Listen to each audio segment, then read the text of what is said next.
श्री राम। जय हो शनि देव महाराज की जय। मैं सीता प्रजापत आज लेके आई हूँ शनि महाराज व्रत कथा। एक समय सूर्य, चंद्रमा, मंगल, बुध और बृहस्पति, शुक्र और शनि, राहु और केतु, इन ग्रहों में आपस में झगड़ा हो गया। झगड़ा क्या हुआ कि हम सब में बड़ा कौन है। वो कह रहा मैं बड़ा, शुक्र कह रहा मैं बड़ा और केतु कह रहा मैं बड़ा। सब में आपस में झगड़ा हो गया। सब अपने आप को बड़ा कहते थे। जब आपस में कोई निश्चय न हो सका तो सब के सब आपस में झगड़ते हुए इंद्र के पास गए और कहने लगे कि आप सब देवताओं के राजा हो, इसलिए आप हमारा न्याय करके बतलाओ कि हम 9 ग्रहों में सबसे बड़ा कौन है। राजा इंद्र इनका प्रश्न सुनकर घबरा गए और कहने लगे कि मुझ में ये सामर्थ्य नहीं है जो किसी को बड़ा या छोटा बतलाऊं। मैं अपने मुख से कुछ नहीं कह सकता हूँ। हाँ, एक उपाय हो सकता है। इस समय पृथ्वी पर राजा विक्रमादित्य दूसरों के दुखों का निवारण करने वाले हैं, इसलिए तुम सब मिलकर उन्हीं के पास जाओ, वही तुम्हारे दुखों का निवारण करेंगे। ऐसा वचन सुनकर सभी ग्रह देवता चलकर भूलोक में राजा विक्रमादित्य की सभा में जाकर उपस्थित हुए और अपना प्रश्न राजा के सामने रखा। राजा उनकी बात सुनकर बड़ी चिंता में पड़ गए कि मैं अपने मुख से किसको बड़ा और किसको छोटा बतलाऊं। जिसको छोटा बतलाऊंगा वही क्रोध करेगा। परंतु उनका झगड़ा निपटाने के लिए एक उपाय सोचा राजा ने। उन्होंने सोना, चांदी, कांसा, पित्तल, सीसा, रांगा, जस्ता, अभ्रक और लोहा 9 धातुओं के 9 आसन बनवाए। सब आसनों को क्रम से, जैसे सोना सबसे पहले और लोहा सबसे पीछे। इसके पश्चात राजा ने सब ग्रहों से कहा कि आप अपने अपने सिंहासनों पर बैठिए। जिसका आसन सबसे आगे वह है सबसे बड़ा और जिसका आसन सबसे पीछे वह सबसे छोटा जानिए। क्योंकि लोहा सबसे पीछे था और वह शनिदेव का था, इसीलिए शनिदेव ने समझ लिया कि राजा ने मुझको सबसे छोटा बना दिया है। इस पर शनि को बड़ा क्रोध आया और कहा, हे राजा, तू मेरे पराक्रम को नहीं जानता। सूर्य एक राशि पर 1 महीना, चंद्रमा 2.25 महीना 2 दिन, मंगल 1.5 महीना, बृहस्पति 13 महीना, बुध और शुक्र 1 महीने, परंतु मैं एक राशि पर 2.5 अथवा 7 साल तक रहता हूँ।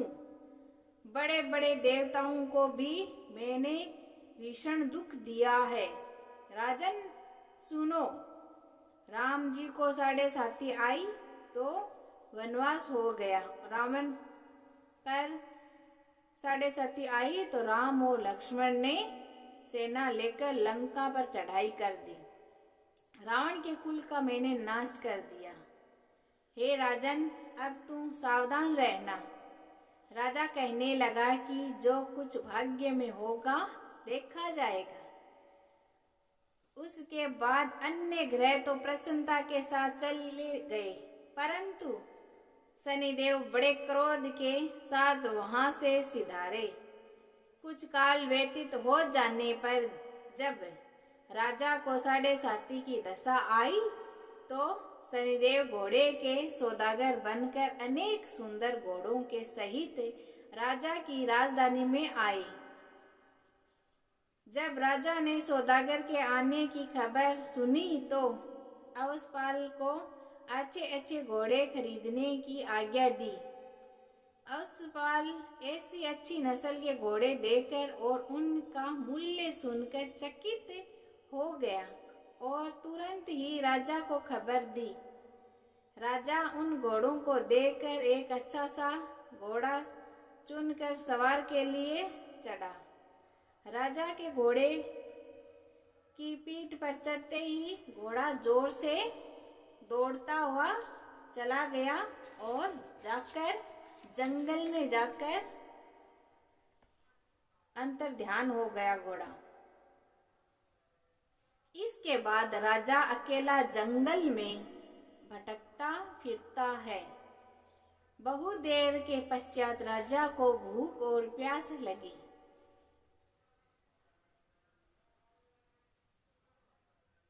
एक ग्वाल को देखा। ग्वाल ने राजा को प्यास से व्याकुल देखकर पानी पिलाया। राजा की उंगली में एक अंगूठी थी। उसे निकाल कर प्रसन्नता के साथ ग्वाल को दे दी और शहर की ओर चल दिया। राजा शहर में पहुंचकर एक सेठ की दुकान पर जाकर बैठ गया और अपने आप को उज्जैन का रहने वाला तथा अपना नाम विक्का बताया। सेठ ने उसको कुलीन मनुष्य समझकर जल आदि पिलाया। भाग्यवश उस दिन सेठ की दुकान पर बिक्री बहुत अधिक हुई। तब सेठ उसको भाग्यवान पुरुष समझकर भोजन कराने के लिए अपने घर ले गया। भोजन करते समय राजा ने आश्चर्य की बात देखी कि खूंटी पर हार लटक रहा है और वही खूंटी हार को निगल रही है। राजा के पश्चात कमरे में आने पर जब सेठ को कमरे में हार न मिला तो सब ने यही निश्चय किया कि सिवा विक्का के और कोई इस कमरे में आया ही नहीं है, अतः अवश्य ही उसी ने हार चोरी किया है। परंतु विक्का ने हार लेने से मना कर दिया। इस पर 5-7 आदमी इकट्ठा होकर उसको फौजदार के पास ले गए। फौजदार ने उसको राजा के सामने उपस्थित कर दिया और कहा कि ये आदमी तो भला प्रतीत होता है, चोर मालूम नहीं होता, परंतु सेठ का कहना है कि इसके सिवा और कोई घर में आया ही नहीं, अवश्य ही इसी ने चोरी की है।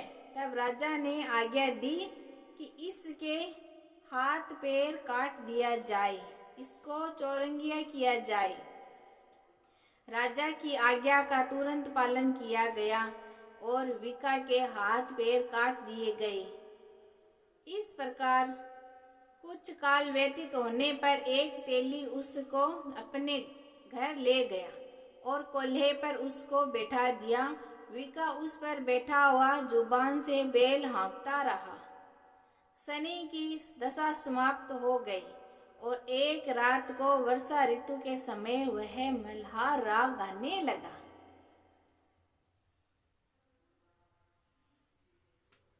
उसका गाना सुनकर उस शहर की कन्या उस राग पर मोहित हो गई और दासी को खबर लेने को भेजा कि शहर में कौन गा रहा है। दासी सारे शहर में फिरती फिरती क्या देखती है कि तेली के घर में चौरंगिया राग गा रहा है। दासी ने महल में आकर राजकुमारी को सब वृत्तांत सुना दिया। बस उसी क्षण राजकुमारी ने अपने मन में यह प्रण कर लिया कि चाहे कुछ भी हो जाए, मैं इस चौरंगिये के साथ ही विवाह करूंगी। प्रातः काल होते ही जब दासी ने राजकुमारी को जगाना चाहा तो राजकुमारी अनशन व्रत लेकर पड़ी रही। तब दासी ने रानी के पास जाकर राजकुमारी के न उठने का वृत्तांत कहा। रानी ने तुरंत ही वहां पर आकर राजकुमारी को जगाया और उसके दुख का कारण पूछा तो राजकुमारी ने कहा कि माताजी, मैंने यह प्रण कर लिया है कि तेली के घर में जो चौरंगिया है उसी के साथ मैं विवाह करूंगी। माता ने कहा, पगली, ये क्या बात कर रही है? तुझको किसी देश के राजा के साथ विवाह जाएगा? कन्या ने कहा। कन्या कहने लगी, माताजी, मैं अपना प्रण कभी नहीं तोड़ूंगी। माता ने चिंतित होकर यह बात राजा को बताई। जब महाराज ने भी आकर यह समझाया कि मैं अभी देश देशांतर जाकर तुम्हारे लिए सुंदर सा राजकुमार ढूंढूंगा और उसके साथ तुम्हारा विवाह किया जाएगा। इस प्रकार कुछ दिनों तक वो महल में ही रही और बाहर नहीं निकली। राजकुमारी और संयोग रूपवान बड़े बड़े गुणकारी के साथ तुमको विवाह जाएगा। महाराज ने ऐसा कहा। कन्या ने कहा, पिताजी, मैं अपना प्राण त्याग दूंगी परंतु दूसरे से विवाह नहीं करूंगी। इतना सुनकर राजा ने क्रोध से कहा, यदि तेरे भाग्य में ऐसा ही लिखा है तो जा, तेरी जैसी इच्छा हो वैसा ही कर। राजा ने तेली को बुलाकर कहा कि तेरे घर में जो चौरंगिया है उसके साथ मैं अपनी कन्या का विवाह करना चाहता हूँ। तेली ने कहा कि यह कैसे हो सकता है? कहाँ आप हमारे राजा और कहाँ मैं एक नीच तेली। परंतु राजा ने कहा, भाग्य लिखा कोई नहीं टाल सकता। अपने घर जाकर विवाह की तैयारी करो। राजा ने उसी समय तोरण और बंदवार लगाकर अपनी राजकुमारी का विवाह चौरंगिया बना विक्रमादित्य के साथ कर दिया। रात्रि को जब विक्रमादित्य और राजकुमारी महल में सोए तो आधी रात के समय शनिदेव ने विक्रमादित्य को स्वप्न दिया कि राजा कहो, मुझको छोटा बतलाकर तुमने कितना दुख उठाया। राजा ने क्षमा मांगी। शनिदेव ने प्रसन्न होकर विक्रमादित्य को हाथ और पैर दे दिए। तब राजा ने कहा, महाराज, मेरी प्रार्थना स्वीकार करो कि जैसा मुझको दुख दिया है आपने वैसा किसी और को न दे। शनिदेव ने कहा कि तुम्हारी यह प्रार्थना स्वीकार है। जो मनुष्य मेरी कथा सुनता या कहता है और जो नित्य ही मेरा ध्यान करेगा या चींटियों को आटा डालेगा, उसके सब मनोरथ मैं पूर्ण करूंगा। इतना कहकर शनिदेव अपने धाम को चले गए।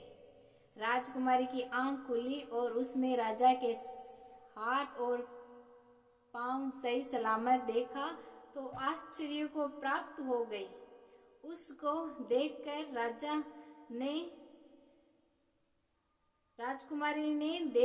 राजा ने अपना समस्त हाल कहा कि मैं उज्जैन का राजा विक्रमादित्य हूँ। यह बात सुनकर राजकुमारी अत्यंत प्रसन्न हुई और प्रातः काल राजकुमारी से उसकी सखियों ने पूछा तो उसने अपने पति का समस्त वृत्तांत कह सुनाया। तब सब से प्रसन्नता प्रकट की और कहा कि ईश्वर ने आपकी मनोकामना पूर्ण कर दी। जब उस सेठ ने यह बात सुनी तो वह विक्रमादित्य के पास आया और राजा विक्रमादित्य के पैरों पर गिरकर क्षमा मांगने लगा कि आप पर मैंने चोरी का झूठा दोष लगाया, अतः आप मुझको जो चाहे दंड दे दो। राजा ने कहा, मुझ पर शनि का कोप था, इसी कारण यह सब दुख मुझको प्राप्त हुआ है। इसमें तुम्हारा कोई दोष नहीं। तुम अपने घर जाकर अपना कार्य करो। सेठ बोला कि मुझे तभी शांति होगी जब आप मेरे घर चलकर प्रतिपूर्व भोजन करोगे।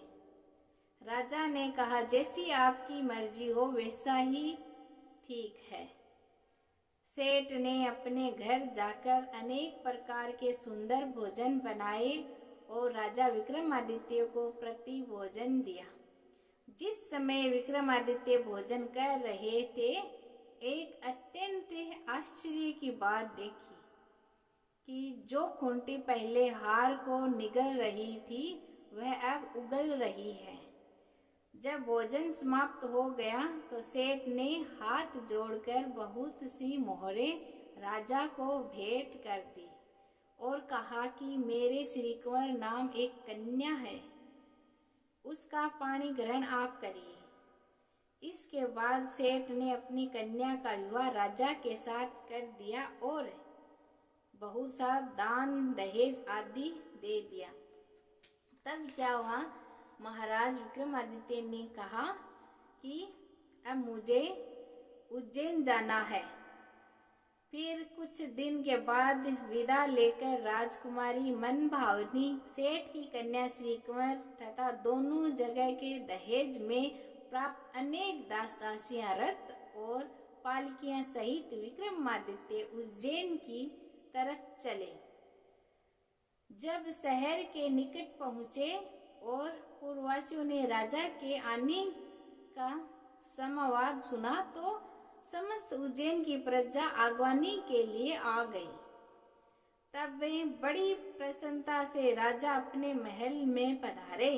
सारे शहर में बड़ा भारी महोत्सव मनाया गया और रात्रि को दीपमाला की गई। दूसरे दिन राजा ने शहर में यह सूचना कराई कि शनिश्चर देवता सब ग्रहों में सर्वोपरि है। मैंने इनको छोटा बतलाया, इसी से मुझको यह दुख प्राप्त हुआ। इस कारण राजा बहुत खुश रहने लगा और राजा और प्रजा अनेक प्रकार के सुख भोगती रही। जो कोई शनिश्चर की इस कथा को पढ़ता या सुनता है, शनिदेव की कृपा से उसके सब दुख दूर हो जाते हैं। बोलो शनिदेव महाराज की जय। ओम शांति, ओम शांति, ओम शांति, ओम शांति।